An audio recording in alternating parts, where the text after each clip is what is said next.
माननीय पुलिस महानिदेशक महोदय के आगमन पर परेड द्वारा सलामी देकर उनका अभिवादन किया गया। परेड परिचय के अगले क्रम में चलते हैं। पार्श्व भाग में स्थित शस्त्र रहित कंटिजेंट्स के परिचय पे। पहला प्लाटून है NCC senior division air wing एवं नेवल विंग बॉयज का मिश्रित प्लाटून। इस टोली का नेतृत्व सीनियर अंडर ऑफिसर पीयूष पैदानी कर रहे हैं। आप बीसीए तृतीय वर्ष के छात्र हैं। अगले क्रम में NCC senior wing air wing naval wing girls मिश्रित platoon senior under officer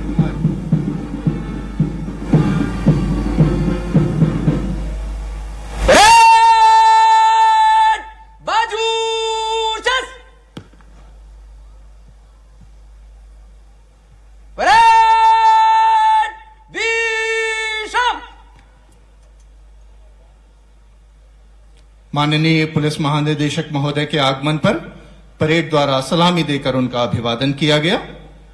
parade परिचय के अगले क्रम में चलते हैं। पार्श्व भाग में स्थित शस्त्र रहित कंटिजेंट्स के परिचय पे। पहला प्लाटून है NCC senior division air wing एवं नेवल विंग बॉयज का मिश्रित प्लाटून। इस टोली का नेतृत्व सीनियर अंडर ऑफिसर पीयूष पैदानी कर रहे हैं। आप बीसीए तृतीय वर्ष के छात्र हैं। अगले क्रम में NCC senior wing air wing naval wing girls मिश्रित प्लाटून सीनियर अंडर ऑफिसर कुमारी आरती तानसरे के नेतृत्व में आप बीए तृतीय वर्ष की छात्रा हैं। अगला प्लाटून है गाइड गर्ल्स का प्लाटून, जिसका नेतृत्व कर रही हैं कुमारी खुशी आम्रवंशी। आप गर्ल्स स्कूल जहांगीराबाद की कक्षा 11वीं की छात्रा हैं। अगले क्रम में scout boys Mohit Garhwal Saint Francis school Jahangirabad के नेतृत्व में आप कक्षा 10वीं के छात्र हैं। अगला प्लाटून है शौर्य दल का प्लाटून। इसमें सृजन दल की बालिकाएं भी सम्मिलित हैं, जिसका नेतृत्व कर रही हैं कुमारी नीलम परमार। आप राजीव मेमोरियल स्कूल भोपाल की कक्षा 10वीं की छात्रा हैं। परेड के ठीक मध्य में स्थित है मध्य प्रदेश पुलिस की आन बान शान मध्य प्रदेश पुलिस बैंड। निरीक्षक श्री सुनील कटारे 7वीं वाहिनी भोपाल के नेतृत्व में। आप वर्ष 1994 में भर्ती होकर वर्तमान में निरीक्षक के पद पर बैंड ट्रेनिंग स्कूल 7वीं वाहिनी विसबल भोपाल में पदस्थ हैं। और अंतिम परंतु सबसे महत्वपूर्ण प्लाटून अश्वारोही दल, जिसका नेतृत्व कर रहे हैं निरीक्षक श्री राकेश सिंह गौड़। आप वर्ष 1984 में भर्ती होकर वर्तमान में निरीक्षक के पद पर अश्वारोही दल 7वीं वाहिनी बिसाबल भोपाल में पदस्थ हैं। इस प्रकार कुल 17 कंटिजेंट से सुसज्जित यह परेड उत्साहित है, आतुर है और गौरवान्वित है आज के इस भव्य आयोजन में अपनी प्रस्तुति के लिए। इस परेड में सम्मिलित प्रत्येक सदस्य पूरे जोश और मुस्तैदी से प्रतीक्षारत है इस शुभ अवसर पर राष्ट्र को समर्पित अपने प्रदर्शन के प्रारंभ होने की। देशानुराग को अभिव्यक्त करने वाली यह परेड केवल शारीरिक संचलन तक सीमित न होकर हमारी मातृभूमि के प्रति श्रद्धा और देश प्रेम को व्यक्त करने का सशक्त माध्यम है। आज का यह शुभ दिन इस भव्य परेड में सम्मिलित प्रत्येक व्यक्ति के लिए निसंदेह अत्यंत गौरवपूर्ण और देश प्रेम के भाव से ओतप्रोत करने वाला है।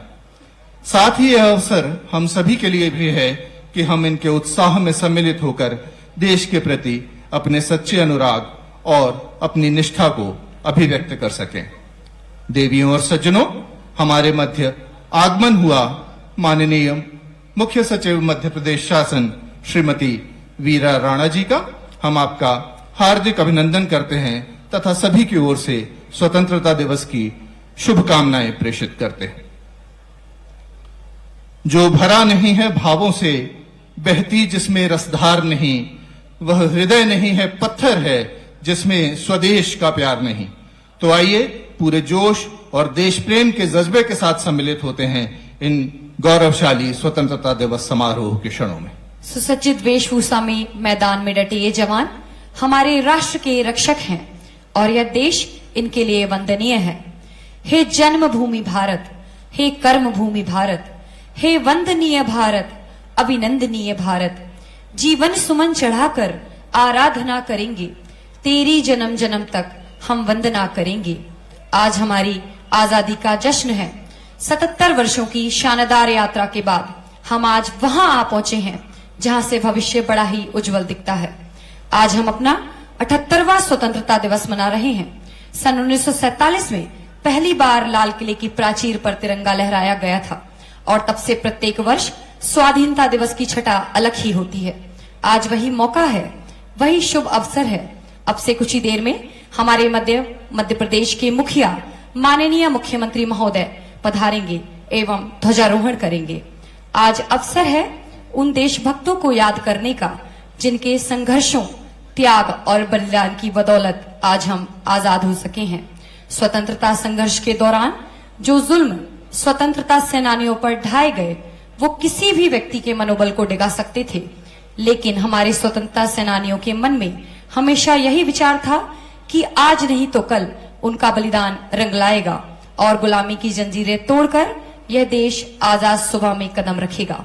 15 अगस्त 1947 को उनका यह सपना साकार हुआ और तब से आज तक प्रतिदिन भारत देश एक नया कीर्तिमान रच रहा है और दशों दिशाओं में भारत के जय घोष का नारा गूंज रहा है। देवियों और सज्जनों, यह अवसर है अतीत के उन क्षणों को याद करने का जब 15 अगस्त वर्ष 1947 को भारतवर्ष अंग्रेजों की गुलामी से मुक्त होकर स्वतंत्र हुआ था। भारत को स्वतंत्रता दिलाने के लिए कई वीरों ने अपना बलिदान दिया और अपना सर्वस्व इस हेतु न्यौछावर कर दिया। भारत के उन वीरों के त्याग और बलिदान का ही परिणाम है कि आज भारतवर्ष स्वतंत्र है। हमारा देश वीरों, त्यागियों, बलिदानियों का है। धरा की धूल को हम लोग शुचिचंदन समझते हैं। धरा हित मृत्यु का करके वर्ण, इसे जीवन का सुखद सम्मान, गौरव और अभिनंदन समझते हैं। इस अवसर पर कृतज्ञ राष्ट्र नमन करता है अपने उन वीरों को जिनके पुरुषार्थ और बलिदान से हम स्वतंत्र हुए। आज के शुभ अवसर पर उन वीरों का पुण्य स्मरण ही उनके प्रति हमारी सच्ची श्रद्धांजलि है। ये गौरव गाथा है भारत के उन अनगिनत नायकों की जिन्होंने अपना सब कुछ देश पर न्यौछावर कर दिया। ये स्मरण है हिंद के शूरवीरों के उन साहसिक आंदोलनों का जिन्होंने अदम्य साहस, शौर्य और पराक्रम से अंग्रेजों को पराजित कर भारत को आजादी दिलाई है। भारत आजाद हुआ और स्वतंत्र भारत में शान से लहराया हमारा तिरंगा।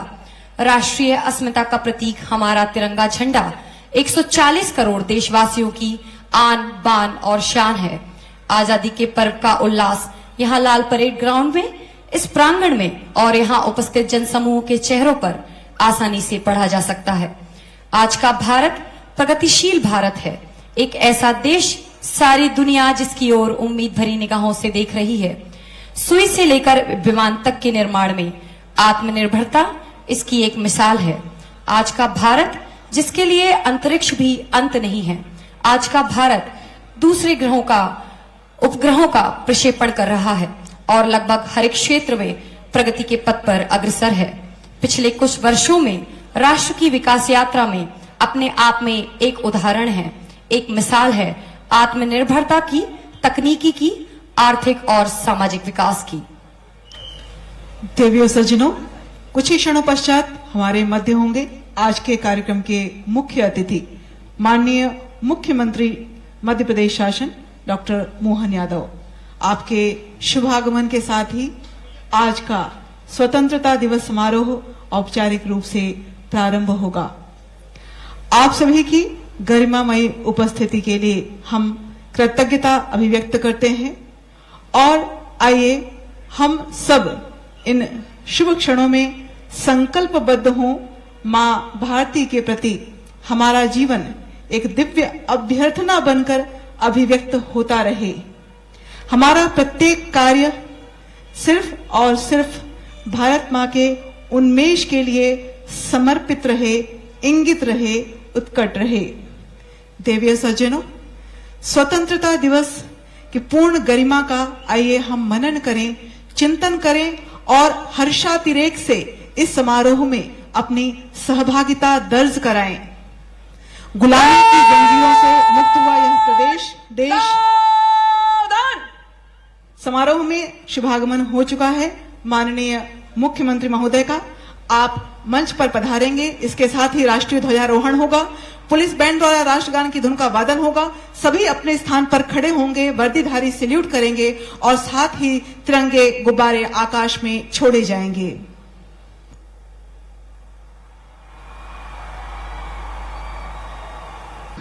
नंबर 2 पर केंद्रीय रिजर्व पुलिस बल की टुकड़ी निरीक्षक इंद्रजीत पटेल 211वीं वाहिनी के नेतृत्व में। भारत तिब्बत सीमा पुलिस आईटीबीपी का नेतृत्व कर रहे हैं निरीक्षक डब्ल्यूएल पॉल 45वीं वाहिनी नारायणपुर। केंद्रीय औद्योगिक सुरक्षा बल सीआईएसएफ उप निरीक्षक विजय सिंह सीआईएसएफ बीएसपी भिलाई के नेतृत्व में। सशस्त्र सीमा बल नेतृत्व कर रहे हैं उप निरीक्षक ब्रजेश कुमार 28वीं वाहिनी अंतागढ़।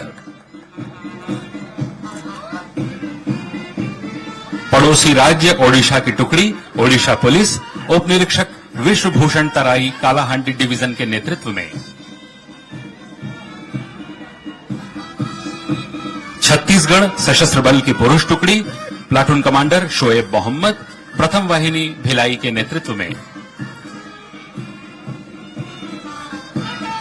छत्तीसगढ़ सशस्त्र बल की महिला टुकड़ी उप निरीक्षक मान कुंवर सेदार बिलासपुर के नेतृत्व में। छत्तीसगढ़ पुलिस की टुकड़ी प्लाटून कमांडर राम कुमार साहू 6वीं वाहिनी रायगढ़। छत्तीसगढ़ जेल की टुकड़ी सहायक जेल अधीक्षक राहुल गंगराले डोंगरगढ़ के नेतृत्व में। नगर सेना की पुरुष टुकड़ी प्लाटून कमांडर हेमेंद्र यदु 13वीं वाहिनी छत्तीसगढ़ सशस्त्र बल बांगो कोरबा। नगर सेना की महिला टुकड़ी नेतृत्व कर रही हैं उप निरीक्षक राधा बोरकर जिला बालोद। एकता और अनुशासन पर चलने वाली ये एनसीसी की टुकड़ी एनसीसी बॉयज नेतृत्व कर रहे हैं junior under officer Vivek Tripathi.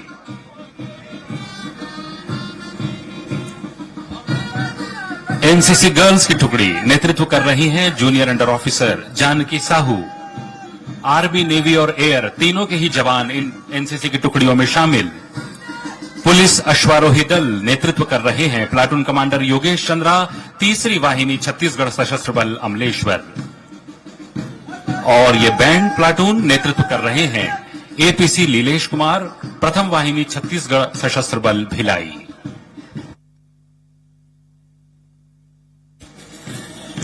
आज जिस चित्ताकर्षक परेड के साक्षी हम बन रहे हैं, उसे इतना भव्य बनाने में जिन लोगों का योगदान रहा है, उन्हें इसका श्रेय मिलना आवश्यक है।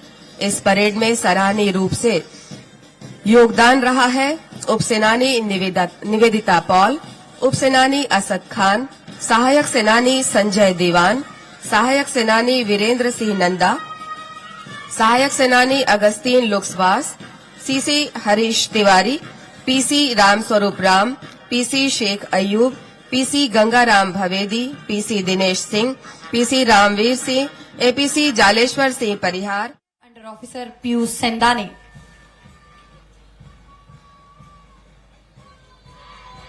मंच के सम्मुख है आरक्षक विनीत कुमार, आरक्षक रणजीत धीवर, आरक्षक लीलेश यादव, आरक्षक विजय निर्मलकर। इनके अलावा सभी प्लाटूनों के ड्रिल इंस्ट्रक्टर साहिबान, पीटीआई आउटडोर इंस्ट्रक्टर्स की सराहनीय भूमिका रही है, जिन्होंने व्यक्तिगत रुचि के साथ परेड के प्रदर्शन को ऐसे श्रेष्ठ स्तर पर पहुंचाया है। साथ ही इस परेड के आयोजन से प्रत्यक्ष और अप्रत्यक्ष रूप से जुड़े हर अधिकारी, कर्मचारी और जवान जनता को इसका श्रेय जाता है। आज की इस भव्य परेड से देश और प्रदेश के कोटि कोटि जन आश्वस्त है कि देश की सैन्य ताकत और आंतरिक सुरक्षा, शांति व्यवस्था में लगी पुलिस और अर्धसैनिक बल सक्षम है किसी भी संकट, किसी भी चुनौती का सामना करने में, और राज्य का विकास नए आयाम, नई बुलंदियां हासिल कर रहा है। कुछ सपने, कुछ इरादों, कुछ संकल्पों, कुछ योजनाओं को पिरोकर हम विकास के नए प्रतिमान गढ़ रहे हैं, बना रहे हैं।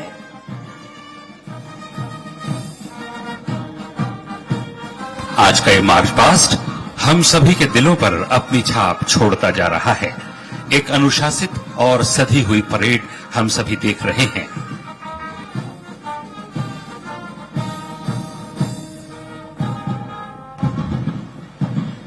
सभी टुकड़ियां इंस्पेक्शन लाइन पर पहुंच चुकी हैं। परेड आगे बढ़ेगी, बाएं मुड़।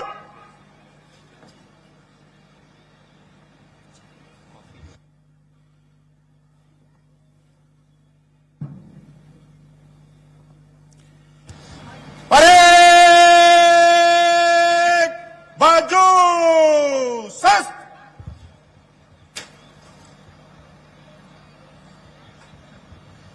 परेड सच, मध्य से सच। सज्जा की कार्यवाही मार्च के दौरान जो भी ड्रेसिंग कवरिंग के छोटे मोटे नुक्स रह गए होंगे उनको ठीक करने की एक पद्धति है सज्जा की कार्यवाही, और इसके बाद परेड फिर से सुविन्यसित हो जाएगी।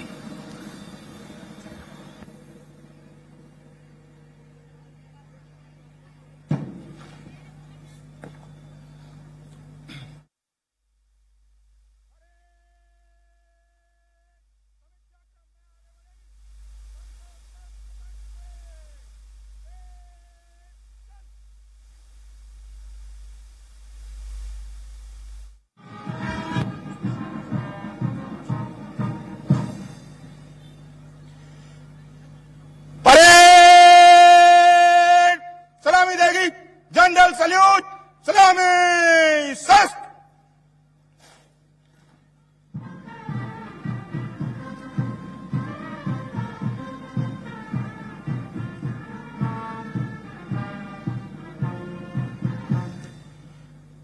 परेड बाजू सस्त। परेड विश्राम। और अब हम माननीय मुख्यमंत्री महोदय से निवेदन करते हैं, कृपया प्रदेश की जनता के नाम संदेश वाचन कर हम सभी को अनुग्रहित करेंगे। माननीय मुख्यमंत्री श्री विष्णुदेव साय जी।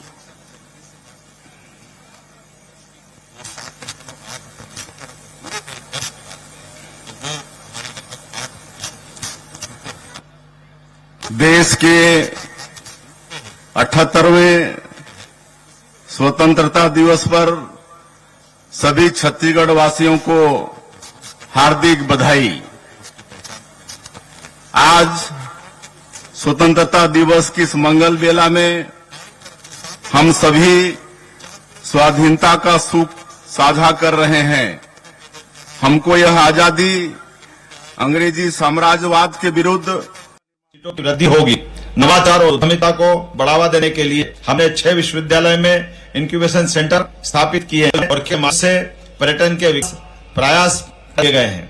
विकसित भारत 2047 के लक्ष्य को प्राप्त करने में युवाओं की बड़ी भूमिका है। युवा भविष्य है, युवा ही देश और समाज के निर्माता है। युवाओं के संकल्प, मेहनत और सोच ही इस देश को नई ऊंचाइयों तक पहुंचाएगी। गरीब कल्याण मिशन के माध्यम से प्रदेश ने गरीब और कमजोर वर्ग के युवाओं के जीवन में एक नया अध्याय लिखने का संकल्प लिया है। यह मिशन एक व्यापक अभियान है जो हमारे समाज के सबसे वंचित तबके को सशक्त और समर्थ बनाने के लिए समर्पित है। हम इस मिशन के तहत गरीबों के जीवन के स्तर को सुधारने, उन्हें रोजगार और स्वरोजगार के अवसर देने, सामाजिक सुरक्षा प्रदान करने और बुनियादी सुविधाओं की सुलभता सुनिश्चित करने के लिए कटिबद्ध हैं। प्रदेश सरकार ने इंदौर की हुकुमचंद मिल के 4,800 श्रमिक परिवारों को 224 करोड़ रुपए की राशि का भुगतान किया है। प्रदेश में स्वामित्व योजना के माध्यम से 23,50,000 लोगों को स्वामित्व अधिकार पत्र वितरित किए जा चुके हैं। प्रदेश में 1,67 लाख से अधिक पंजीकृत असंगठित श्रमिकों को मुख्यमंत्री जन कल्याण संबल योजना का भी लाभ मिल रहा है, जिसके लिए इस वर्ष 600 करोड़ रुपए का प्रावधान किया गया है। योजना के दूसरे चरण के अंतर्गत 30,500 से अधिक श्रमिक परिवारों को 670 करोड़ रुपए से अधिक की अनुग्रह राशि का अंतरण किया गया है। शहरी क्षेत्र के निर्धन वर्ग के नागरिकों के लिए दीनदयाल अंत्योदय योजना शहरी आजीविका मिशन योजना के अंतर्गत संचालित है। इसी तरह लघु व्यवसाय करने वाले भाइयों के आर्थिक उन्नयन के लिए प्रधानमंत्री स्वनिधि योजना संचालित है। इन दोनों योजनाओं का मध्य प्रदेश में सर्वश्रेष्ठ क्रियान्वयन हुआ है। प्रधानमंत्री शहरी आवास योजना में प्रदेश के 7,50,000 हितग्राहियों को लाभान्वित किया गया है। प्रधानमंत्री आवास योजना ग्रामीण क्षेत्रों में प्रदेश में लगभग 7 लाख मकानों का निर्माण कर लिया गया है। पीएम जन्मन योजना में विशेष जनजाति बेगा, सहरिया और भारिया के परिवारों को भी पक्का आवास देने की शुरुआत की गई है। प्रदेश इस योजना के क्रियान्वयन में प्रथम है।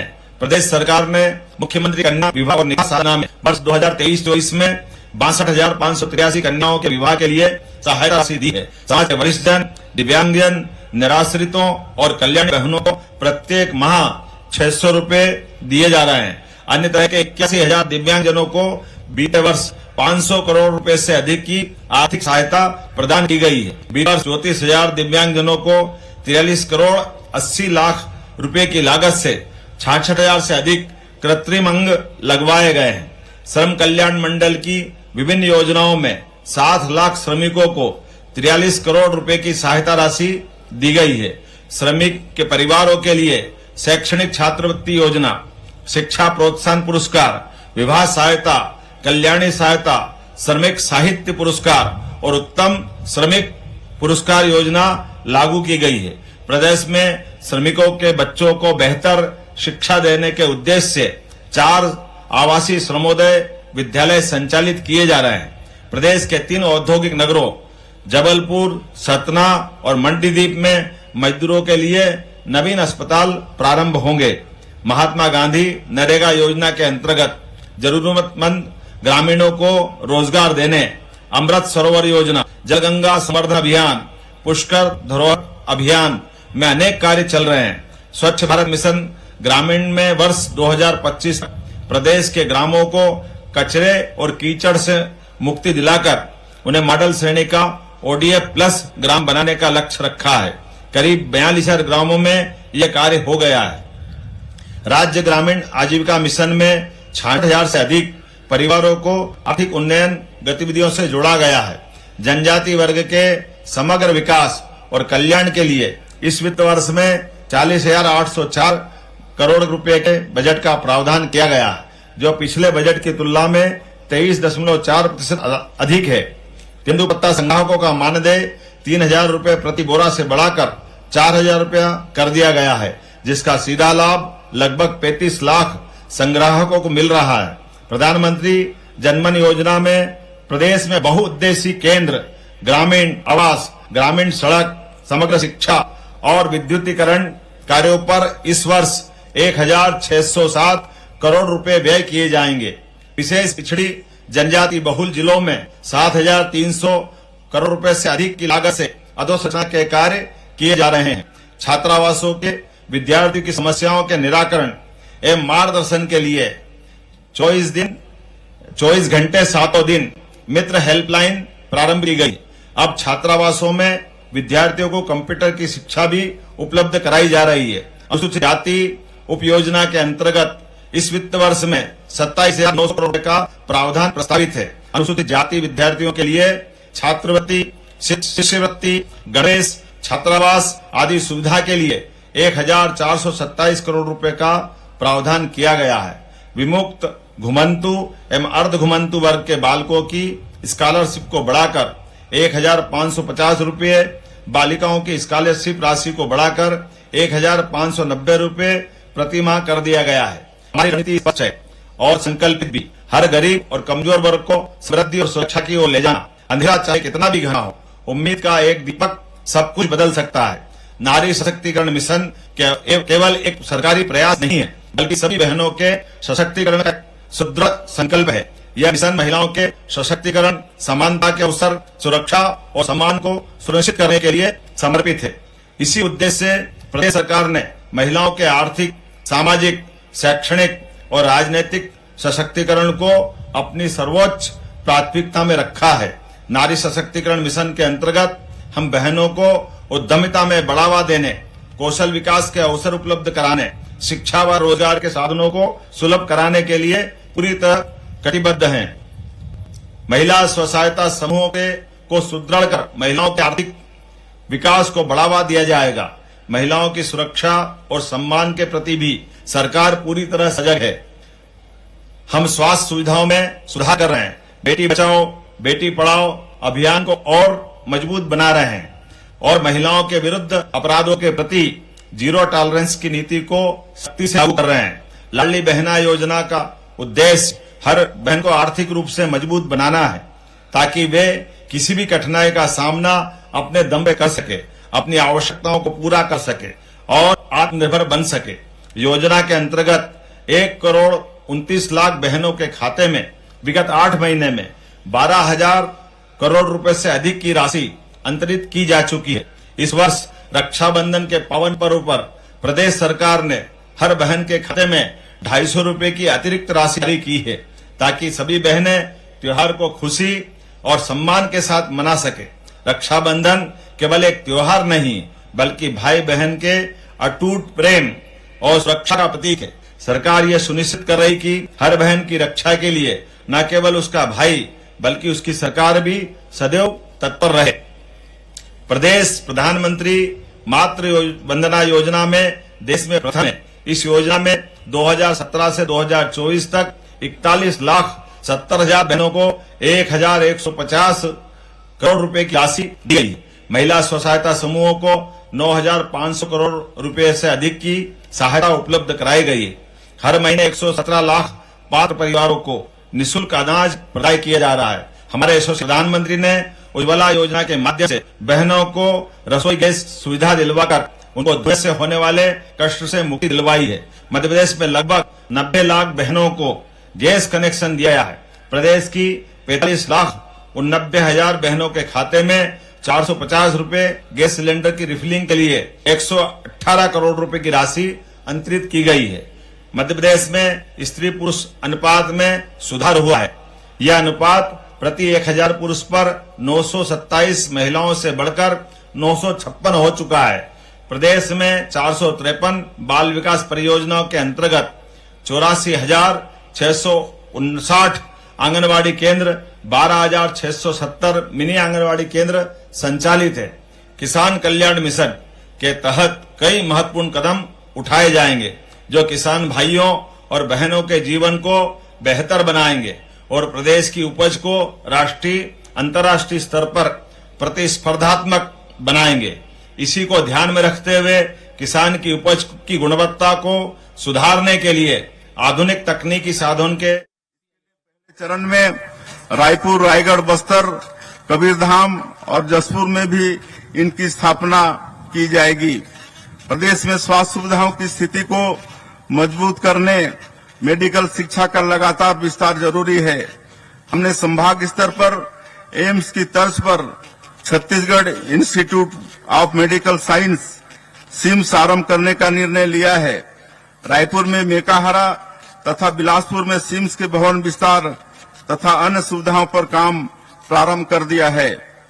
युवाओं को बड़े पैमाने पर रोजगार प्रदान करते हुए अर्थव्यवस्था को तेज रफ्तार देने हेतु हम प्रदेश की नई उद्योग नीति तैयार कर रहे हैं। इसके लिए हम देश की जानी मानी विशेषज्ञ संस्थाओं तथा उद्योग संगठनों की सलाह लेकर कार्य कर रहे हैं। औद्योगिक अवसरों को आगे बढ़ाने देश दुनिया में जो नवाचार प्रारंभ किए गए हैं उन्हें राज्य की परिस्थिति के अनुरूप लागू करने छत्तीसगढ़ आर्थिक सलाहकार परिषद के गठन का निर्णय भी हमने लिया है। राज्य में निवेश का बेहतर माहौल हो इसके लिए हमने सिंगल विंडो सिस्टम को नवीनीकृत किया है। इससे उद्यमियों को अनापत्ति प्रमाण पत्र तथा अन्य क्लियरेंस के लिए सरकारी कार्यालयों के चक्कर नहीं लगाने पड़ेंगे। प्रधानमंत्री नरेंद्र मोदी जी काल में जिस तरह से छत्तीसगढ़ में नेशनल हाईवे, एयरपोर्ट और रेलवे कनेक्टिविटी के क्षेत्र में महत्वपूर्ण कार्य हुए हैं, उसे छत्तीसगढ़ अब निवेश के लिए सबसे आदर्श जगह बन गया है। यहाँ प्रचुर खनिज संसाधन, कानून व्यवस्था की बेहतर स्थिति और कुशल मानव संसाधन के बूते उद्योगों के फलने फूलने की प्रचुर संभावनाएं हैं। प्रदेश की भौगोलिक विविधता को देखते हुए हमने सभी क्षेत्रों के आर्थिक विकास के लिए रणनीति तैयार की है। बस्तर और सरगुजा में हम वनोपज प्रसंस्करण केंद्रों, इको टूरिज्म, नेचुरोपैथी आदि पर जोर दे रहे हैं। नवा रायपुर को हम आईटी हब तथा इनोवेशन हब के रूप में विकसित कर रहे हैं। राजधानी के समुचित विकास के लिए और यहाँ उद्यम के अवसरों को बढ़ावा देने हम नेशनल कैपिटल रीजन एनसीआर की तरह ही स्टेट कैपिटल रीजन विकसित करने जा रहे हैं। कोरबा बिलासपुर इंडस्ट्रियल कॉरिडोर बनाने का हमने निर्णय लिया है। इसके अस्तित्व में आने पर इन क्षेत्रों में औद्योगिक विस्तार और भी तेज हो जाएगा। उद्यमी युवाओं को छत्तीसगढ़ उद्यम क्रांति योजना के माध्यम से 50% सब्सिडी के साथ हम ब्याज मुक्त ऋण प्रदान करने वाले हैं। हमारी सरकार पूर्व प्रधानमंत्री भारत रत्न श्रद्धेय स्वर्गीय श्री अटल बिहारी वाजपेयी द्वारा दिखाई गई सुशासन की राह पर चलकर छत्तीसगढ़ को संवार रही है। सुशासन के मूल्यों को क्रियान्वित करने हमने सुशासन एवं अभिसरण विभाग का गठन किया है। यह विभाग शासन प्रशासन के हर स्तर पर पारदर्शिता, नवाचार और सुशासन का कार्यान्वयन सुनिश्चित कर रहा है।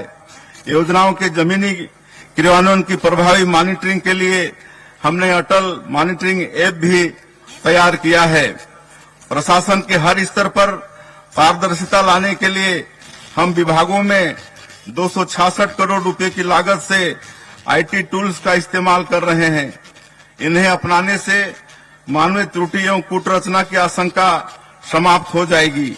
यह पारदर्शिता की ओर सरकार द्वारा उठाया गया सबसे बड़ा कदम है। भ्रष्टाचार के प्रति जीरो टॉलरेंस की हमारी नीति को कार्यान्वित करने में इससे बड़ी मदद मिल रही है। गवर्नेंस के हर हिस्से में हम पारदर्शिता सुनिश्चित कर रहे हैं। खनिजों के परिवहन में हमने मैनुअल पद्धति को समाप्त कर दिया है और ई ट्रांजिट पास जारी करने की व्यवस्था पुनः शुरू की है। इसी तरह सरकारी खरीदी में पारदर्शिता सुनिश्चित करने हमने जेम पोर्टल के माध्यम से खरीदी का निर्णय लिया है। आबकारी नीति में पारदर्शिता लाने तथा भ्रष्टाचार को समाप्त करने पुरानी व्यवस्था के स्थान पर सीधे कंपनियों से खरीदी का निर्णय हमने लिया है। राजस्व संबंधी प्रकरणों के त्वरित और समय सीमा में निराकरण के लिए हमने तहसीलदारों के अधिकारों का विस्तार किया है। नाम, जाति, पता की त्रुटि, सिंचित रकबा, कैफियत त्रुटि, एक फसली बहुफसली त्रुटि को सुधारने का अधिकार तहसीलदार को दिया गया है, जिससे राजस्व संबंधी परेशानी झेल रहे लोगों की दिक्कत दूर हो सकेगी। केंद्र की तर्ज पर राज्य नीति आयोग का गठन हमने किया है। हमारे यशस्वी प्रधानमंत्री श्री नरेंद्र मोदी जी ने आजादी के 100 वर्ष पूरे होने पर वर्ष 2047 तक देश को विकसित राष्ट्र बनाने का संकल्प लिया है और इसके लिए एक रोड मैप तैयार किया है। हमारी सरकार भी इससे कदम ताल करते हुए विकसित छत्तीसगढ़ का संकल्प लेकर आगे बढ़ रही है। इसके लिए राज्य नीति आयोग द्वारा अमृतकाल विजन 2047 तैयार किया जा रहा है। हमारी दिशा स्पष्ट है, नियत साफ है और हौसला पर्वत जैसा है। निश्चित ही सभी की भागीदारी के साथ अमृतकाल विजन 2047 पर काम कर हम विकसित छत्तीसगढ़, विकसित भारत के निर्माण का संकल्प पूरा करेंगे। छत्तीसगढ़िया लोगों की पहचान देश दुनिया में सहज सरल लोगों के रूप में है। यह हमारी सबसे बड़ी शक्ति है।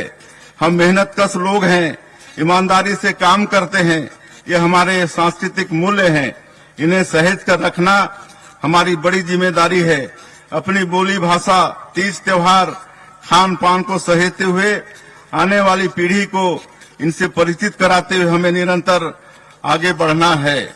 जलवायु परिवर्तन के संकट को देखते हुए हम सबका कर्तव्य है कि पर्यावरण को बेहतर बनाने में अपनी भागीदारी दें। माननीय प्रधानमंत्री श्री नरेंद्र मोदी जी ने एक पेड़ मां के नाम अभियान आरंभ किया है।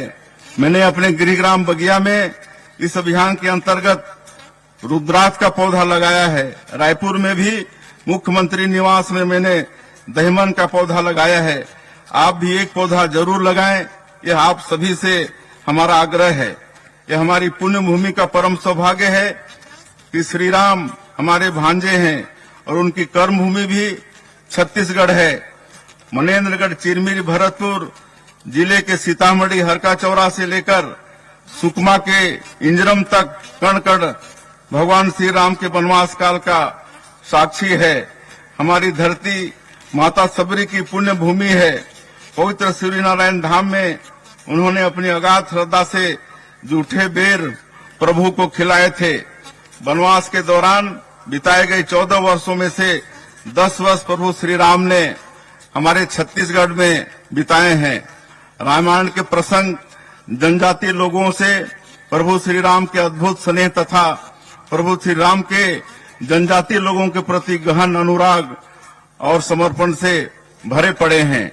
हम जब भी इन प्रसंगों को सुनते हैं भाव विभोर हो जाते हैं। हम धन्य हैं कि हमारा जन्म इस पुण्य भूमि में हुआ है। यह सौभाग्य हमें श्री राम के आदर्शों पर चलकर निरंतर काम करने की प्रेरणा देता है। 500 वर्षों के अहिंसक संघर्ष की पूर्णाहुति अयोध्या धाम में श्री राम लला के भव्य मंदिर के निर्माण के रूप में हुई है। हम अपने भाचा राम के दर्शन के लिए छत्तीसगढ़ का हर नागरिक उत्सुक है। अयोध्या धाम श्री राम लला दर्शन योजना के माध्यम से हम हजारों राम भक्तों को उनके आराध्य के दर्शन के लिए पूर्णतः निःशुल्क भेजने का माध्यम बने हैं। यह पुण्य अवसर हमें श्री राम लला ने दिया है। तुलसीदास जी ने लिखा है, दैहिक दैविक भौतिक तापा, राम राज नहीं काहू व्यापा। भगवान श्री राम ने एक आदर्श राज की स्थापना की। आप सभी के सहयोग से हम अपने पूरे सामर्थ्य के साथ काम करते हुए छत्तीसगढ़ को सुखी समृद्ध राज्य बनाने की दिशा में काम करेंगे। बहनों एवं भाइयों, लोकतंत्र में भरोसे का संकट सबसे बड़ा संकट होता है। यह तंत्र निश्चित ही जनता का अपने प्रतिनिधियों पर भरोसा कायम रखने से ही चलता है। कार्यभार संभालने के बाद हमारी सबसे बड़ी चुनौती इसी भरोसे को बहाल करने की थी। हमें इस अवसर पर यह कहते हुए संतोष हो रहा है कि हमारी सरकार ने आपसे किए अधिकांश बड़े वायदों को पूरा कर इस विश्वास को फिर से स्थापित किया है। हमारे संविधान निर्माताओं का सपना ऐसे ही मजबूत लोकतंत्र का था, जहां जनता और उसकी चुनी सरकार भरोसे की ऐसे ही मजबूत डोर में बंधी रहे। वास्तव में यह लोकतंत्र का मजबूत रक्षा सूत्र है, जिसे कभी भी किसी भी लोक सेवक को कमजोर नहीं करना चाहिए। हमारे राज्य निर्माता भारत रत्न पूर्व प्रधानमंत्री श्रद्धेय स्वर्गीय अटल जी ने छत्तीसगढ़ का निर्माण प्रदेश शिल्प, जबलपुर का पत्थर शिल्प, ग्वालियर का हैंडमेड कारपेट, वाराणसी की हैंडलूम साड़ी शामिल है। खनिज संपदा के मामले में मध्य प्रदेश समृद्ध है। प्रदेश में मुख्य खनिज की 718 खदानें स्वीकृत है। प्रदेश का हीरा खनन कार्य पूरे देश में अनूठा है। मध्य प्रदेश में हीरा तराशने का कार्य भी किया जाएगा। नदियों से प्राकृतिक रेत की निर्भरता को कम करने के लिए पत्थर से निर्मित एम सैंड को प्रोत्साहन दिया जा रहा है। नागरिकों को शासन की विभिन्न योजनाओं का लाभ देने के लिए राज्य एकल नागरिक डेटाबेस, सिंगल सिटीजन डेटाबेस तैयार किया गया है। वर्तमान में 9 विभागों की 67 योजनाओं में एकल नागरिक डेटाबेस समग्र आईडी का उपयोग प्रारंभ करवाया गया है। हवाई पट्टियों के विकास के साथ ही गुना, शिवपुरी, उज्जैन विमानतल के विकास के लिए कार्य प्रारंभ किए गए हैं। प्रदेश में दिल्ली की तरह कार्गो हब की सुविधा विकसित की जाएगी। शिक्षा में गुणवत्तापूर्ण सुधार, एक शिक्षा व्यवस्था को सर्व सुविधा युक्त और सुदृढ़ बनाने के लिए केंद्र के सहयोग से पीएम श्री योजना के प्रदेश के 416 विद्यालयों में यह योजना लागू की गई है। इस वित्तीय वर्ष में योजना को 137 विद्यालयों में लागू किया जा रहा है। प्रदेश के विभिन्न क्षेत्रों में प्रथम चरण के 275 सीएम राइज विद्यालय संचालित हो रहे हैं।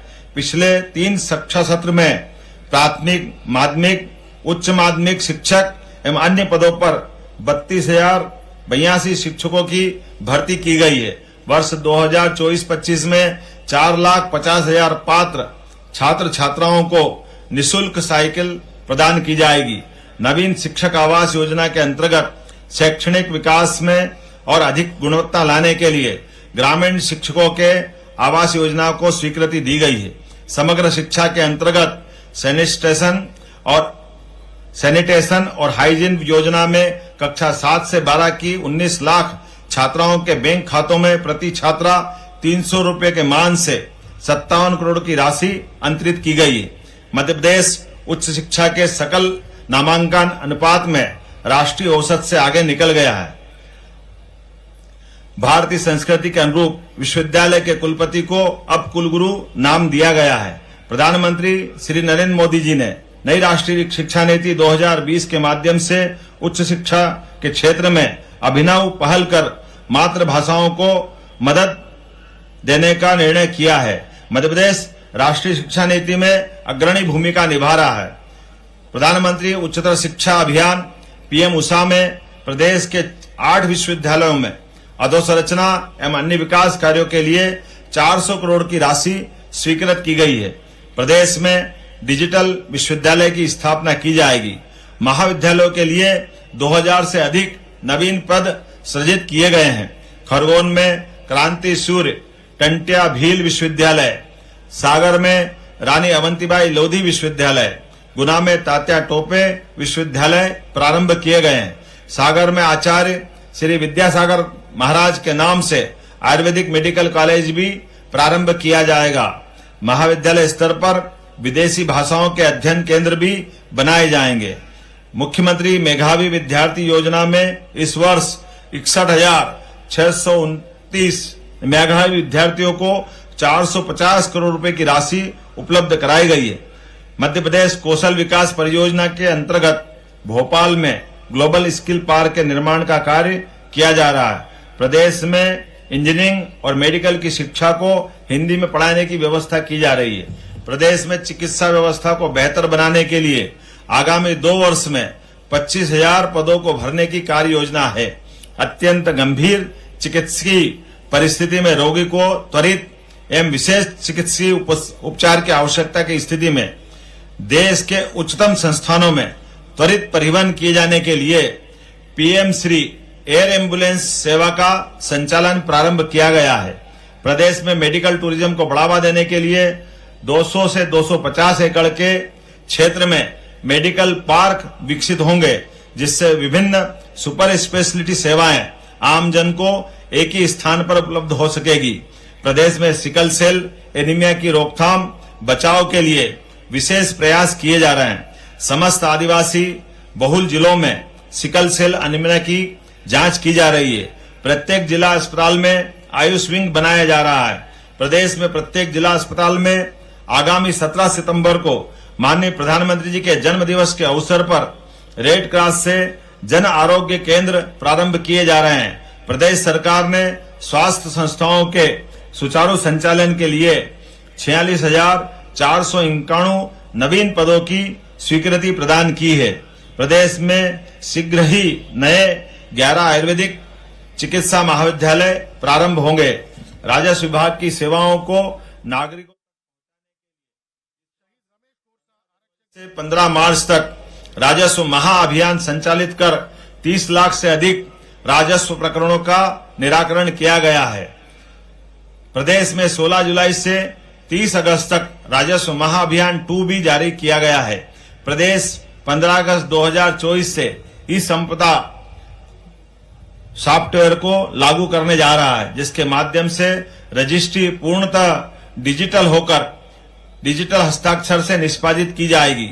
वह अपने व्यक्ति घर बैठकर ही दस्तावेज डिजिटल करवा करके अपने को प्राप्त करेगा। प्रदेश में पिछड़े वर्ग के 7,37,000 विद्यार्थियों को गत वित्त वर्ष में लगभग 1,000 करोड़ की पोस्ट मैट्रिक छात्रवृत्ति राशि मंजूर की गई।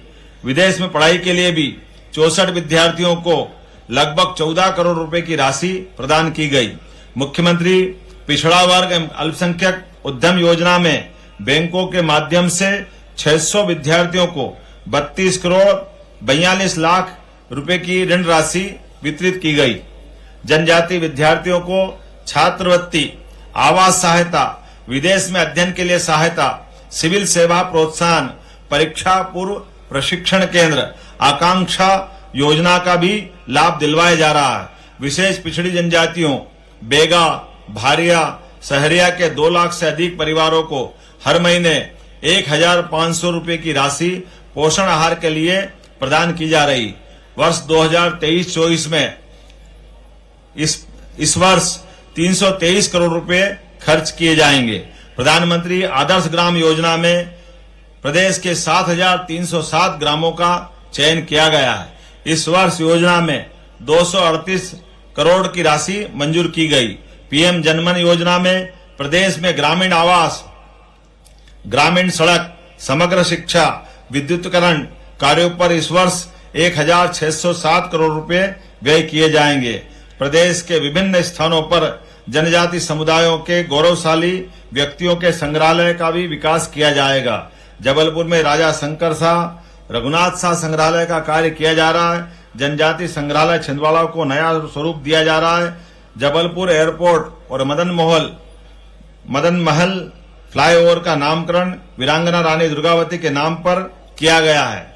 मध्य प्रदेश में अनुसूचित जाति वर्ग के कल्याण के लिए जनसंख्या के मान से बजट का प्रावधान कर 2024-25 में 2,387 करोड़ की राशि अनुसूचित जाति कल्याण के लिए रखी गई है।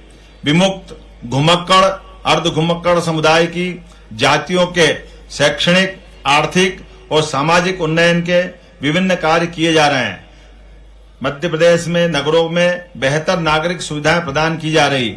इंदौर, भोपाल, जबलपुर में मेट्रोपॉलिटन सिटी बनाई जाएगी।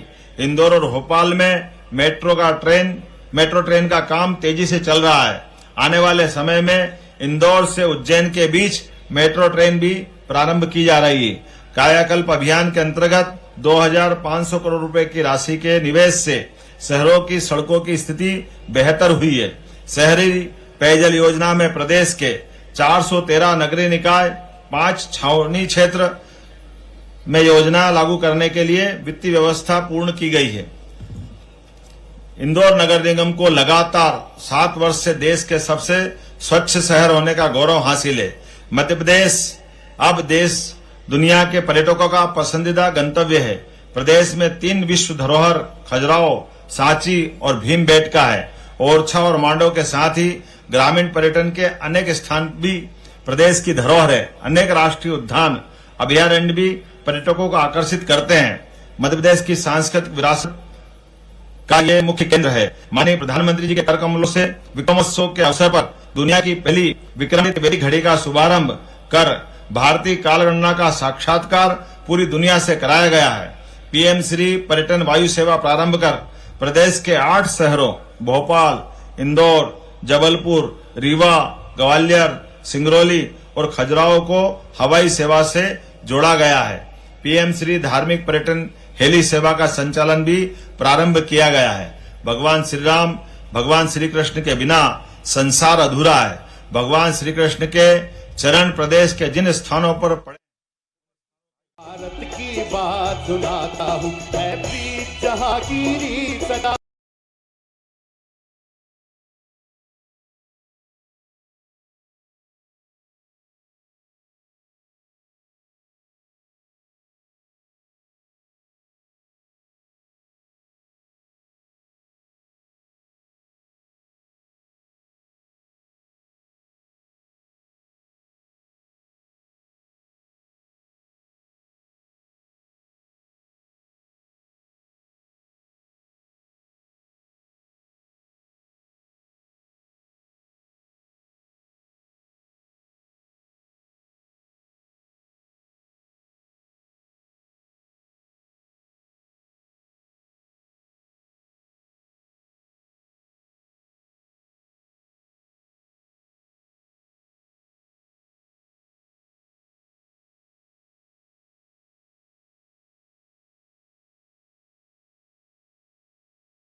सराहना और आप सभी की जीवंत उपस्थिति की सराहना हम समानांतर रूप से करते हैं और हम सब बधाई लेते हैं देश प्रेमी भारतीय होने के लिए।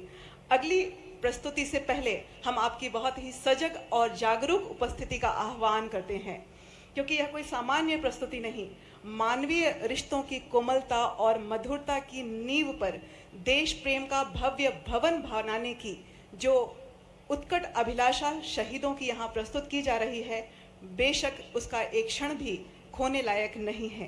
देवियों सज्जनों, देश के हर हाल में महफूजियत के लिए कोशिश करने वाला सैनिक मरते मरते भी किस अभिलाषा और आकांक्षा को प्रकट करके जाता है, उसकी मर्मपूर्ण प्रस्तुति हमारी अगली है।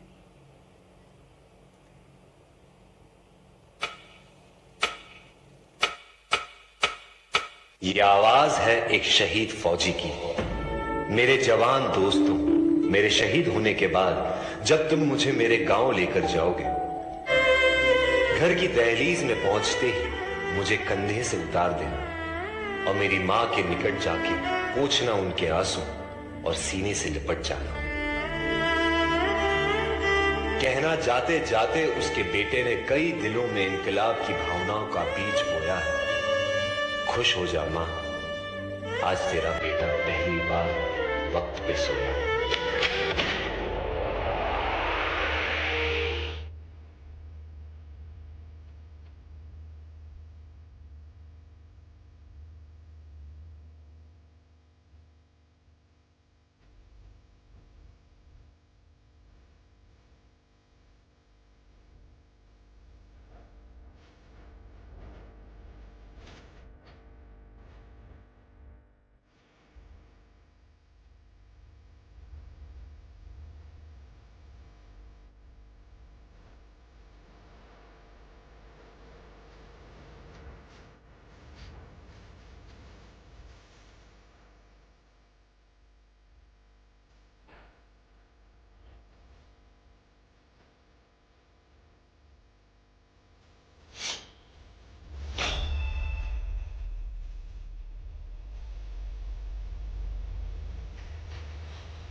सरसों से भरे कल्याण मेरे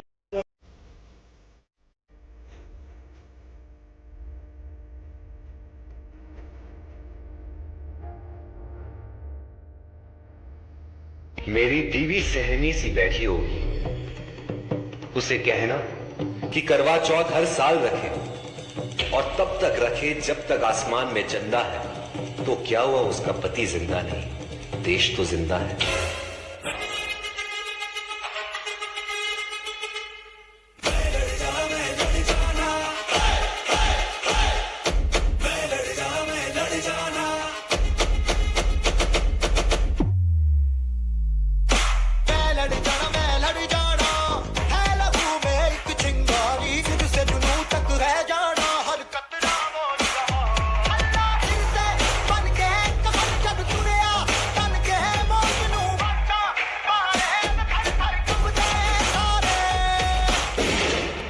बस एक बार फिर मेरे सपने को हकीकत में बदल देना। हमारे बेटे को मेरा सपना पूरा करने के काबिल बनाना। वादा करना मुझसे, हमारे बेटे को तुम देश की ढाल बनाओगी, उसे मेरी तरह एक फौजी बनाओगी। जय हिंद।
हर हाल में देश की समग्र अस्मिता पर सैनिक की व्यक्तिगत अस्मिता किस तरह समर्पित होकर विलीन हो जाने के लिए तत्पर होती है, इसकी खूबसूरत वानगी हमने देखी इस प्रस्तुति में।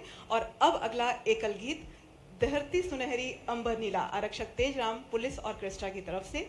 भारत देश की विशिष्ट खूबियों को जीवन के जीवंत कैनवास पर सतत उभरती चिन्मय आकृतियों झांकियों को बयान करती हमारी अगली मासूम खूबसूरत गीतमय प्रस्तुति। हेलो हेलो,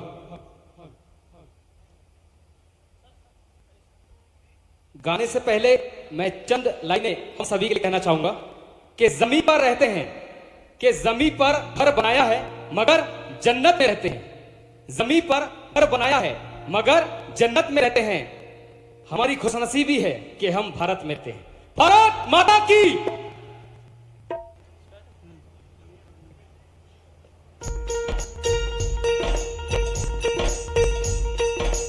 हो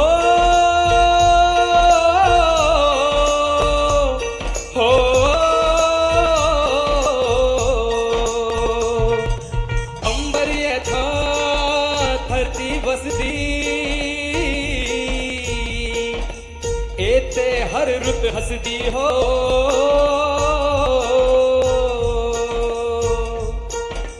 किन्ना सोना देश है मेरा, देश है मेरा, देश है मेरा। किन्ना सोना देश है मेरा, देश है मेरा, देश है मेरा। आप सभी भी गाइएगा तब इस गाने का रस मिलेगा। आप सभी भी गुनगुनाइए। धरती सुनहरी अंबर नीला हो, धरती सुनहरी अंबर नीला, हर मौसम रंगीला, ऐसा देश है मेरा हो, ऐसा देश है मेरा, ऐसा देश है मेरा, हाँ ऐसा देश है मेरा। बोले पपीहा कोयल गाए हो, बोले पपीहा कोयल गाए, सावन घिर के आए, ऐसा देश है मेरा ओ, ऐसा देश है मेरा, ऐसा देश है मेरा, हाँ ऐसा देश है मेरा। लेकिन हमारे टीआई, हमारे जवान सारी इतनी कठिनाई के बाद उसी चुनौती का सामना करते हुए चौराहे चौराहे खड़े थे, ये जानते हुए कि आज का सूरज निकला है, कल का देखेंगे कि नहीं देखेंगे कोई मालूम नहीं। और ऐसा कई कष्ट हुआ है, कई लोगों को हमने अपने आंखों से इस ड्यूटी पे अपने आप को बलिदान होते देखा। सीने की गोली खा करके दुश्मन का मुकाबला करते लोग बलिदान होते। कोविड के समय में अपनी आंखों से हमने उस चुनौती का आपको सामना करते देखा है। इसलिए आप सबको बधाई देता हूं, आप सबकी सेवाओं को नमन करता हूं और उम्मीद करता हूं कि ये मेडल मेरा बस चले तो जितने बैठे सबको दे दूं, सबकी बधाई कर दूं। इतना आनंद से आप काम करते हैं, मेरी अपनी ओर से बहुत बहुत बधाई, बहुत बहुत धन्यवाद। धन्यवाद सर। जिस शब्दातीत अपनत्व का संप्रेषण करते हुए आपने हमारी जीवन ऊर्जा का उन्मेष किया है, उसके लिए हम स्नेहपूर्ण आभार व्यक्त करते हैं। और अब मैं आमंत्रित करती हूं अतिरिक्त पुलिस महानिदेशक विस बल श्री साजिद साबू साहब को, कृपया आभार प्रदर्शन हेतु।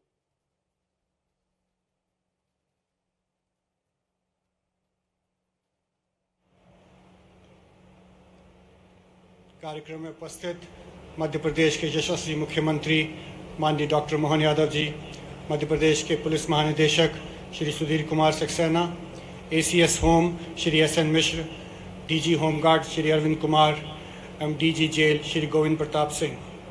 स्वतंत्रता दिवस 2024 के अवसर पर माननीय राष्ट्रपति महोदय की ओर से घोषित पुलिस, जेल, होमगार्ड के अधिकारी कर्मचारियों को वीरता, विशिष्ट सेवा एवं सराहनीय सेवा के पदकों से माननीय मुख्यमंत्री द्वारा आज अलंकृत किया गया। पदक विजेताओं व उनके परिजनों को अपने निवास पर बुलाकर सम्मानित करना न केवल इन विजेताओं का मनोबल बढ़ाता है, बल्कि समस्त पुलिस बल तथा आमजन को बेहतर कर्तव्य निष्पादन एवं प्रतिभा प्रदर्शन के लिए प्रेरित करता है। इस अवसर पर मैं पुलिस विभाग, जेल विभाग एवं होमगार्ड विभाग की ओर से माननीय मुख्यमंत्री महोदय का हृदय से आभार प्रदर्शित करता हूं, जिन्होंने मुख्यमंत्री निवास के दरवाजे पुलिस अधिकारियों और कर्मचारियों के लिए सदैव खुले रखे। अंततः मैं मुख्यमंत्री निवास के उन सभी सहयोगियों एवं कर्मचारियों का भी आभार व्यक्त करता हूं जिन्होंने इस कार्यक्रम को सफल बनाने में अपना महत्वपूर्ण योगदान दिया। धन्यवाद। जय हिंद। धन्यवाद। हमारा कार्यक्रम यहीं औपचारिक तौर पर समाप्त होता है। अब समस्त मंचासीन अधिकारियों एवं आप सभी अधिकारियों एवं परिजनों का स्नेहपूर्ण आमंत्रण जलपान एवं स्वल्पाहार हेतु। धन्यवाद। जय हिंद, जय भारत।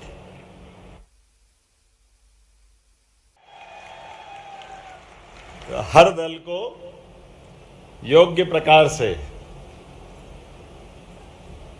ऐसा लग रहा था कि महेंद्र कपूर तो सीधे आ गए मंच पर। क्या बढ़िया गाना गाया उन्होंने और डूब करके झूम कर भी गाया। मैं डर रहा था थोड़ा सा कि ये हमारे दूसरी आंख तकलीफ देती है। कार्यक्रम आनंद का है और ये सच्चे अर्थों में मैं आपको इसलिए भी बधाई दे रहा हूं कि हमारे यहाँ सबसे बड़े त्योहार दीपावली, होली, दशहरा, इनका आनंद पूरा देश उठाता है। लेकिन इन सारे त्योहारों की आत्मा अगर है तो 15 अगस्त है। अगर आजादी नहीं हो तो देश ने सदियों कीमत चुकाई है। इस आधार पे आपको बधाई देना चाह रहा हूं। सारे त्योहारों से बढ़कर क्या ईद, क्या होली, क्या दिवाली, सारे त्योहारों के अंदर ये हमारी संस्कृति को बचाए रखने में हमारे लिए हमारे देश की आजादी ये सर्वोत्तम स्थान पर है। ऐसे में इसका सेलिब्रेशन तो ऐसे ही होना चाहिए जो आपने रखा है। पूरा देश मनाए, पूरा देश आनंद में झूमे, इसी बात की आवश्यकता है। इसलिए देशभक्ति से ओतप्रोत सारी प्रस्तुतियों के अलग अलग प्रकार के आनंद में हम सब डूबे। इंडिविजुअल भी दी, बाकी भी दी। और ये बात सही है कि हमारे अपने इस मंच के साथ जिस प्रकार से सारे अधिकारियों ने मिलकर के अपनी उपस्थिति भी दिखाई, मैं आप सबको भी बधाई देता हूं। और प्रत्येक टीम यहाँ मौजूद जो है, मेरे को इसका आपका दायरा मालूम नहीं है। अभी नया नया गृह मंत्री भी हूं, धीरे धीरे सीख जाऊं।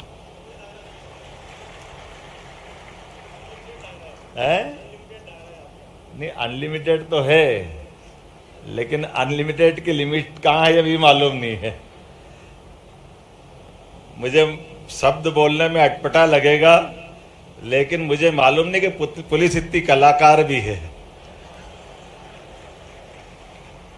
पुलिस सदैव कलाकार होती है, इसमें कोई शक नहीं है। समाज के अंदर होने वाली सब दुर्व्यवस्थाओं में भी सुव्यवस्थित स्थापित करने के लिए हमारे यहाँ हजारों साल से ये कलाकार शब्द कहाँ से आया है, अगर इसकी खोजबीन की जाए तो कलाओं में कला, कितनी कला है? 64 कला, 14 विद्या, 18 पुराण, 4 वेद, एक ही में है भगवान श्री कृष्ण में, जिनकी जन्माष्टमी आने वाली। सच्चे अर्थों में मेरे से कोई अगर पूछे कि पुलिस के अधिष्ठाता देव की कोई प्रतिमा रखी जाए तो मैं भगवान कृष्ण को सबसे पहले वहां समर्पित करना चाहूंगा, जिनके माध्यम से, क्योंकि उनका जो ध्येय वाक्य है, वो ध्येय वाक्य अपने आप हमको अपने उस कर्म से जोड़ता है। माफ करना, ये हमने उनको उस दृष्टि से नहीं देखा कि जिसकी दृष्टि से पूजा की भावना ली। सच्चे अर्थों में एकमात्र व्यक्ति ऐसे हैं जिनको अपन व्यक्तित्व के नाते से अगर देखें तो जिनके जीवन काल में एक शब्द बोला है, वो अपना पूरा जीवन अधर्म के खिलाफ लगाने के लिए तत्पर है, सदैव धर्म की स्थापना के लिए। और धर्म की स्थापना मतलब सुव्यवस्था, कानून और व्यवस्था की स्थिति आज के शब्दों में मानो, इसकी स्थापना के लिए उन्हें पूरा जीवन लगाया। जहां जहां अधर्म हुआ, जहां जहां अन्याय हुआ, हर अन्याय के खिलाफ एकमात्र व्यक्ति है जिन्होंने अपने आप को सबसे पहले दांव पे लगाया। केवल एक उदाहरण दूंगा, वो उदाहरण समसामयिक है कि नहीं मुझे नहीं मालूम, लेकिन एक उदाहरण है। वो उदाहरण है उनके विवाह से जुड़ा हुआ कि उनके विवाह 16,100 हुए थे। मुझे बताया गया कि उनके 16,100 विवाह ये थोड़ी सी अतिरंजित बात है, ये सही नहीं है। उनके विवाह तो 8 ही हुए, लेकिन वो एक ऐसा अन्याय हुआ था कि एक व्यक्ति था जिसने संकल्प कर लिया कि मैं 21,000 लड़कियां इकट्ठी करूंगा और फिर उनसे विवाह करूंगा। अब ये अन्याय की बात है कि 21,000 कोई से कोई कैसे विवाह कर सकता है, लेकिन वो समर्थ है, उससे कोई लड़ता है तो वो हरा देता है, बहुत ताकतवर है। पूरा देश देख रहा, कोई उसकी तरफ देखने को तैयार नहीं। ऐसे में एक व्यक्ति सोमनाथ से उठे, द्वारका से उठे और उनने कहा मैं इसको चुनौती देता हूं, ये गलत है। और वो व्यक्ति आसाम में था। कोई 21,000 लड़कियां, वो भी राजकन्या को इकट्ठी करेगा तो कितना टाइम लगेगा? एक दिन में तो होगा नहीं, 2 साल, 4 साल, 5 साल। जहां कोई राजा की बेटी खड़ी होती वो उठा के ले जाता, अपनी कैद में बंद करता, और ऐसे करते करते 16,000 तो 100 उसने बंद कर ली। वो 21,000 इकट्ठी करने वाला था। भगवान कृष्ण ने उसका विरोध किया, जाकर के युद्ध में ललकारा, और वो एकमात्र युद्ध ऐसा था जिसमें भगवान कृष्ण के साथ बलराम नहीं थे।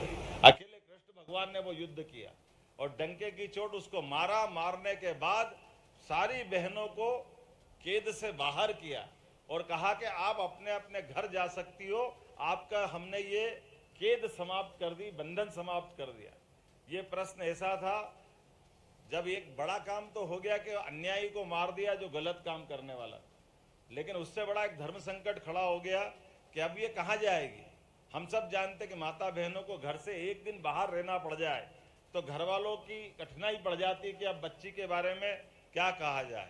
ऐसे में 1 साल पहले, 2 साल पहले, 5 साल पहले अगर घर से उठा लाए तो उनकी बड़ी मुसीबत थी। सारी की सारी लड़कियों ने कहा कि हमारा क्या होगा, हम तो कहीं की नहीं रही, कम से कम वो विवाह तो करता, अब आपने तो उसी को मार दिया, तो हम तो, हमारा विवाह भी नहीं हो रहा और हमारे पास घर वाले भी नहीं अपनाएंगे।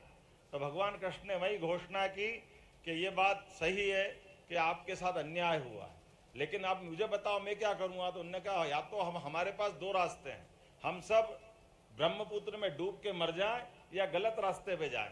भगवान ने कहा ऐसा दोनों नहीं करना है, ये भाव का एक बड़ा हमारा रिश्ता बनता है।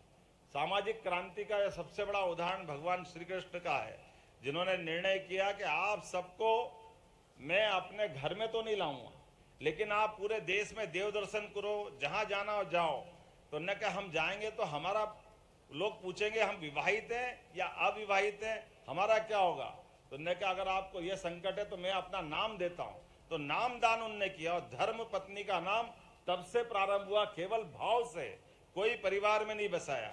और इस कारण से ऐसा माना जाता कि वो भाव पत्नियां हुई जो 16,100 थी।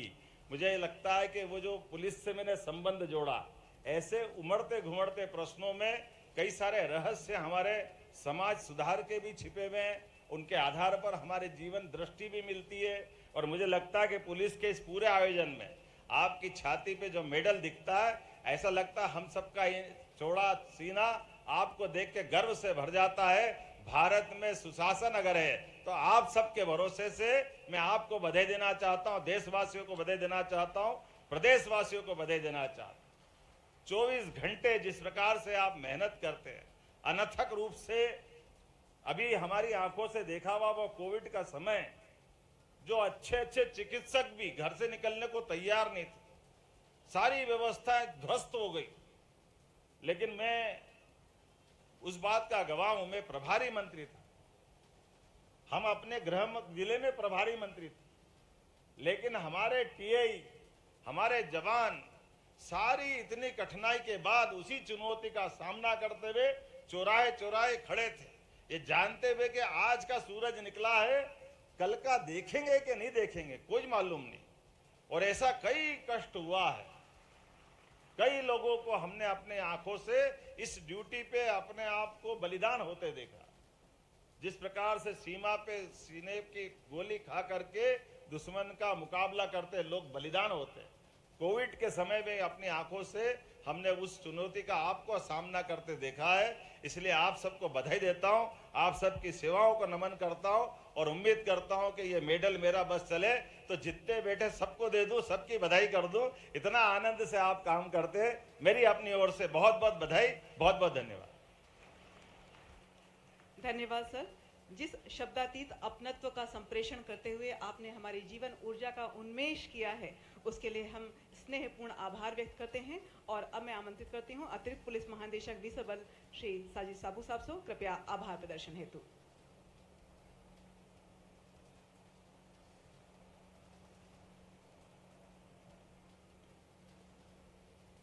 कार्यक्रम में उपस्थित मध्य प्रदेश के यशस्वी मुख्यमंत्री माननीय डॉक्टर मोहन यादव जी, मध्य प्रदेश के पुलिस महानिदेशक Shri Sudhir Kumar Saxena, ACS home Shri SN मिश्र, DG होमगार्ड श्री अरविंद कुमार एवं DG जेल श्री गोविंद प्रताप सिंह। स्वतंत्रता दिवस 2024 के अवसर पर माननीय राष्ट्रपति महोदय की ओर से घोषित पुलिस, जेल, होमगार्ड के अधिकारी कर्मचारियों को वीरता, विशिष्ट सेवा एवं सराहनीय सेवा के पदकों से माननीय मुख्यमंत्री द्वारा आज अलंकृत किया गया। पदक विजेताओं व उनके परिजनों को अपने निवास पर बुलाकर सम्मानित करना न केवल इन विजेताओं का मनोबल बढ़ाता है, बल्कि समस्त पुलिस बल तथा आमजन को बेहतर कर्तव्य निष्पादन एवं प्रतिभा प्रदर्शन के लिए प्रेरित करता है। इस अवसर पर मैं पुलिस विभाग, जेल विभाग एवं होमगार्ड विभाग की ओर से माननीय मुख्यमंत्री महोदय का हृदय से आभार प्रदर्शित करता हूं, जिन्होंने मुख्यमंत्री निवास के दरवाजे पुलिस अधिकारियों और कर्मचारियों के लिए सदैव खुले रखे। अंततः मैं मुख्यमंत्री निवास के उन सभी सहयोगियों एवं कर्मचारियों का भी आभार व्यक्त करता हूं, जिन्होंने इस कार्यक्रम को सफल बनाने में अपना महत्वपूर्ण योगदान दिया। धन्यवाद। जय हिंद।